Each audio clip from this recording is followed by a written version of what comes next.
This is a Hot Pie Original. Okay, you know what? You should probably alternate back and forth between laughing out loud and being terrified. Really terrified. I'm disappointed I didn't see this coming. I can't believe I didn't see this coming. Maybe you saw it coming. I don't think you did. This is so outrageous. I don't think anybody could have predicted this. It hits you in the face now, and you're going to say, wow, how did I miss that one? Remember the other day on the show, I did a segment on, I think, on how cancel culture exists. It exists in the wrong place. It exists in media and in comedy. And I even made the comment about Chris Rock's comment about this. And I called him the Mark Twain of our time, and a lot of people agreed or disagreed. But that's not the point. That cancel culture doesn't exist in politics. And I gave plenty of examples how historically cancel culture has existed in politics, how a mistake or two ends it for you. It doesn't exist in politics. And I gave examples of how it doesn't exist in politics. The examples I used were Marjorie Taylor Greene, the Georgia congresswoman, who think about what a role she's on. She compared mask mandates to the Holocaust. Not only is she not canceled, look out, everyone, look out. I'm going to say that several times, look out. Then you've got Matt Gaetz, the Florida congressman who is currently under investigation for sex with underage girls. They aren't canceled. They're promoted. Look out. You better look out. You know what's coming. I don't care if you're in public office or you sell insurance. Typically, if you are under investigation, federal investigation, and one of your best friends is ratting you out for having sex with underage girls, you tend to lay low. You kind of would avoid the spotlight. You'd say, I don't know, I'm innocent, let's let this pass. You'd do anything but go front and center. You want me to say, look out, everyone? I'll say, look out, everyone, again. So follow me here. These patriotic crusaders made an appearance in Arizona at an event called the America First Tour. America Fest also, all works. That's the America First Tour. They were cheered. The lady, fresh off of comparing mask mandates to the Holocaust, cheered. The guy currently under federal investigation for sex with underage girls cheered. Cheered wildly. Look out, everyone. So here we go. They made an appearance together. They were cheered. Now, why would they be doing that, taxpayer? Those two made an appearance together and they were cheered. Why would they be doing that? Why? This day, this time, this place, the South. Why would they be on the America First Tour, everyone? Why are they in the news so much? Now, why would that be? Think about it. Right now, you should start saying to yourself, no, Jeff, no. Get ready for it. Make a list of those that you think are running in 2024. Get ready for it. If D. Trump is not going to run, and we think that D. Trump will be tied up with legal issues after having been indicted, then ask yourself, who does he love the most? Who would make his cult followers the happiest? Who could take the modern culture war that we live in today, that got him to the presidency? Who could take that and turn it into racial Armageddon? Let me throw out a few hints, and you should throw up on your shoes. It's Mussolini in a MAGA hat. It's the psycho ticket. It's the Klan couple. It's the Confederate twosome. Are you following me yet? If not, that's a you problem. Why were these two nut jobs at the America First event? Why are they talking so much? Who would Trump followers love the most other than Donald Trump? Who would drop F-bombs on anybody and everybody? Who will happily embrace the anti-science and anti-vaxxers and the Bill Gates chipped me crowd? Who loves them more than anyone else? Even Trump. Who more to promote the culture war? Who will embrace the angry racists the most? This ticket is going to be all tinfoil hat all the time. These two are going to make Donald Trump look like Abe Lincoln. If you haven't figured it out yet, then you've been under a rock. You better look out. Is this great news for a talk show? Yeah, sort of. Get used to deliverance because it's coming a lot. It's going to happen a lot. A lot. All right, well, here we go. First of all, as part of the Klan couple, the psycho ticket, the Mussolini to MAGA hat, here comes, they're talking a lot. They're talking every day. They're talking right now. Every single day they're on stage and they're getting cheered, and you now know why. And that screaming sound you're going to hear is Ted Cruz going, "Are you kidding me? Not them." Here's your new best friend, the nut job, Marjorie Taylor Greene. Trafficking. No, they're in business of helping the cartels. The cartels love the Democrats. Yeah, they're down there. They're like this. They're like, "We're making a lot of money off of Biden, Joe Biden." That's my really bad Mexican accent. Hey, I'm here with John McClellan, the creator and founder of ATX Hot Sauce. And when I say that you started this, maybe not screwing around in your kitchen, but maybe not that far removed from screwing around in your kitchen. So talk about the creation, the process, the dream that came out of the pandemic. It's from Austin, from Texas. There's not a lot of hot sauces out there that are actually from here. There's a few great ones too. But, Frank's and Tabasco and some of these other ones, I want something that's Texan like me. It's different. And I think that's what Texas is a little bit about. That's what Austin's about. So that flavor first without the vinegar, and then going into the heat after that, but not a blow your head off heat. If you notice, a lot of the hot sauces out there that you see are like Da Bomb or Death's Door, right? Yeah. And they're just supposed to blow your head off when you do it, when you taste it. Well, that's not the kind of hot sauce that I'm making. I'm making a hot sauce for the everyday person, for the condiment for every single day. And that's why the flavor first, heat second is so important, that you get those flavors that nuances whatever food that you're making. All right, order a box now. It's atxhotsauce.com, atxhotsauce.com. Why are they talking so much, huh, taxpayer? Why? Why is this happening? Why is the crowd cheering? Matt Gaetz, who is currently under federal investigation for sex with underage girls, he's talking a lot. He's getting cheered a lot. He said today, and this is the point at which you all put on my $7 glasses. Maybe that'll help the appearance of the show and get people to stop ripping me for saying, "Why are you so boring?" Matt Gaetz escalated his rhetoric. This is coming from Business Insider. Matt Gaetz, congressman from Florida, escalated his rhetoric against Silicon Valley companies he argues are censoring conservatives, saying, "Americans have an obligation," this is a quote, "an obligation to use their Second Amendment right to bear arms against them." Gaetz, who is the subject of a federal sex trafficking investigation. I don't know that he did it. Most of us would lay low during that time. He is making appearances and he is getting cheered. How low can the bar go? Now you see why I think they make Trump look like Abe Lincoln.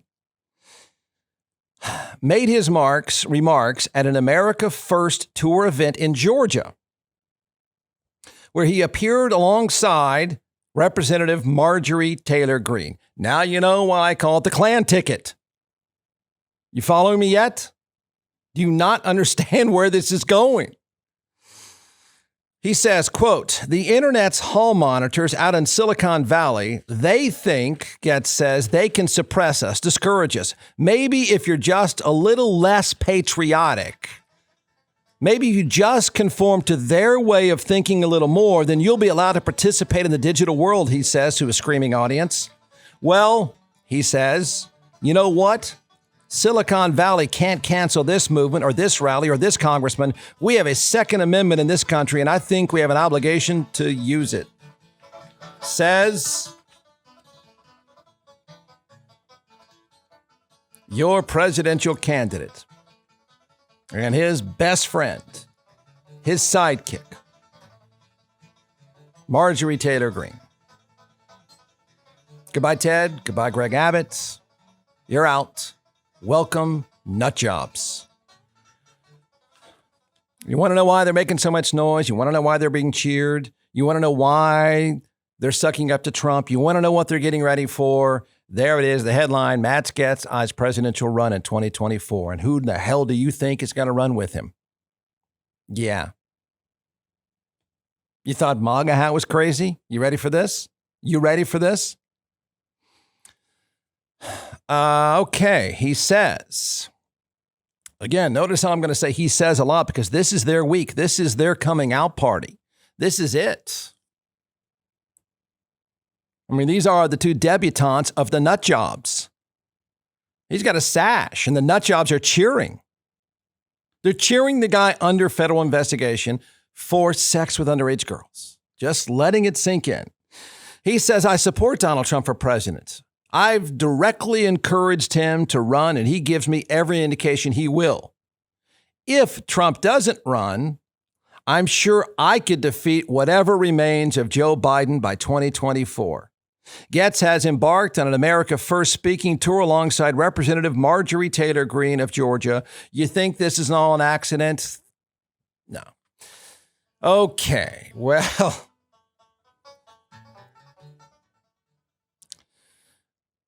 Few points here that I think you could probably figure out for yourself, and you probably should throw up on your shoes. First, it seems obvious the next Republican or fascist, I guess, will come from either Florida or Texas. So the screaming sound that you're hearing right now is our very own Rafael Ted Cruz. It's also probably some screaming sound coming from the governor of Florida, and there's also some screaming sound coming from the governor of Texas, because Matt Gaetz and his crazy friend Marjorie are much better versions of Donald Trump than Cruz or Abbott. Agree? Disagree? These two are the ones that make Trump seem like Abe Lincoln. They're better versions of Donald Trump 2.0 than Ted Cruz could ever be. They're better versions of the nut job racist than Greg Abbott could ever be. Abbott and Cruz are having to play dumb. These two nutcases are dumb. They're the real thing. Ted's a fake. Greg Abbott's a fake. Probably anybody else with a IQ of above 75 is a fake, but these two are the real thing. Trump just stumbled his way around. Trump's just a buffoon. These two are the real thing. This is what the goons wanted Trump to be even more.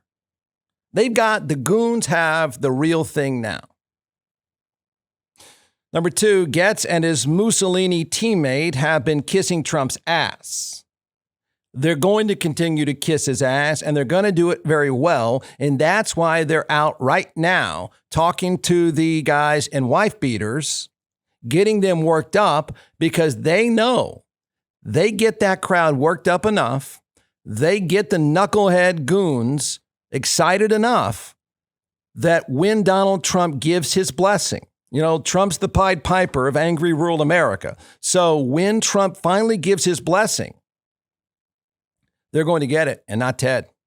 They're going to get it and not Greg Abbott. They're going to get it and not Chris Christie. They're going to get it and not anybody else. They're going to get it, and that's what they're playing for. Because they know they go on this tour. They sell the nuttiness enough. They become the Klan couple. They become Mussolini and the MAGA hat. They do that whole song and dance, and they're getting an early start on it. They're going to win the praise. of the leader. And when they get that, they got the ticket. They're in. They're in. You don't win without him. You're not going to win with him, but you're not going to win without him, and you're not going to win without his blessing, and they're going to get his blessing. Number 3, Gates and Nutty Marjorie are better at the Trump crazy thing than anybody else. It is who they are. Everyone else is trying to act like they really love the nut job, racist, rural, angry dude. These two know him and they love him and they're just like him. Now, this is the part that's not funny. I don't know that any of it's funny. And I don't think there should be much disagreement now what this is all about. I mean, this is a crazy, crazy moment on top of crazy moments. You thought that Trump thing, you thought those losers, those nutcase losers scaling the Capitol were a thing of the past? Not when these two get them worked up. So let me tell you the terrifying part of this, because I think this was going to be terrifying even with D. Trump. And that is, imagine this, okay? These two Confederate flag waving big lie candidates, and that's what this is going to be about. They're not going to dismiss the Confederate flag. They're going to encourage the Confederate flag. They know exactly what to do. They know how to play that crowd, and they're doing it already. Okay? So the Confederate flag is going to be flying. Think about this. When it is the Gates green, the Mussolini and MAGA hat ticket, the psycho ticket, the Klan ticket, when it is Gates green v. Kamala Harris, you thought the last election cycle had a culture war? Imagine an election. No, imagine a run-up to an election, which is starting now. And it's already starting with this Donny Osmond he's like a 40-year-old Donny Osmond. Have you noticed that? Does Matt Gaetz not look like Donny Osmond? Does he look like Donny Osmond? Imagine that run-up when the two of them getting that crowd of those psychos worked up, they're campaigning against a black female from the Bay Area. You think the culture war of an old guy versus an old white guy was enough? Imagine the culture war when it's those two freaks and it's Kamala Harris. Don't imagine it. That's terrifying. And then I guess last, think about the political part of this, the political science of this whole thing, which is pretty crazy. And is it interesting at all? I don't even know if we can say interesting anymore. And that is, if Trump couldn't kill the Republican Party, these two dangerously crazy freaks will do it. They're going to burn the process down. No, they're going to burn the party down in the process of losing. I mean, some might argue, no, this is a good thing. This will splinter it off, and you can go back to Reagan. You can go back to Bush. You can go back to whatever you thought you used to be. Some might argue that. But the reality is they're in a really tough spot now. They're in a horrible marketing spot because you can't win in the Republican Party without the white lunatics. Remember, there's 66% of the people in the party still believe that the election was fake. So the marketing numbers are not on your side. If you had this idea that, well, once and for all, these two freaks, they're going to kill it off and now they can rebrand themselves, that'll happen eventually. But along the way in the next couple of years, you're going to have to embrace their crowd. I mean, they are setting that bar so dangerously low, you have no option but to pander to their crowd. Because if not, you're going to lose. You're going to lose. Shockingly, they're in a pretty good position. Now, they're in a position to lose the general election by a landslide. They're going to be, if Trump was the president of the South, these two are going to be the emperors of the South. That's all they're going to have. But if you're a Republican, you can't go anywhere without them. It's a terrible marketing problem that is a distasteful political problem that is a terrifying cultural problem. Listen at jeffwardshow.com.